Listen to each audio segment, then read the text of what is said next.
People think racism doesn't exist because we've downplayed it for over a century. Non-black folks throw around words like post-racialism and integration as if everyone just snapped their fingers and equality just appeared. But we know the truth, and gaslighting can't hide the facts. Our nation's entire history has been rewritten to overlook how the elites stole black joy.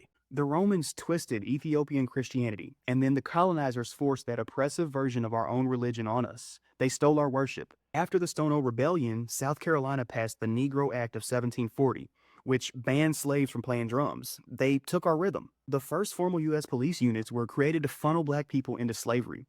They took our emancipation. Over 50 black World War II veterans were lynched in uniform for being too proud of their service. They took our patriotism. The FBI's COINTELPRO explicitly targeted black civil rights groups, labeling them as black nationalist hate groups. They took our right to assembly. When black people in the 70s finally found ways to stay afloat, the US government introduced tens of thousands of kilos of crack cocaine into black neighborhoods to fabricate the war on drugs and fuel the prison system. They took our stability. By the 1980s, black artists generated over half of America's music revenue. Yet most legacy artists retain less than 5% of their royalties. They took our creativity. The black dollar injects over $1.6 trillion annually into our economy, yet we own less than 2% of America's collective wealth.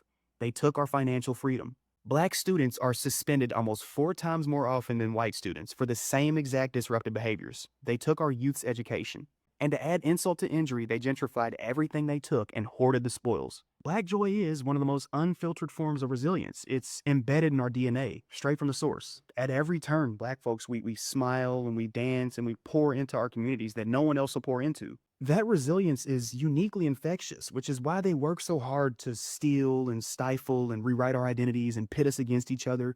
Because if for one brief moment black folks were treated as equals, true equals, our joy would spread to every corner of America and wake everyone up from this racist slumber. Black joy is the revolutionary key to finally declaring freedom in America.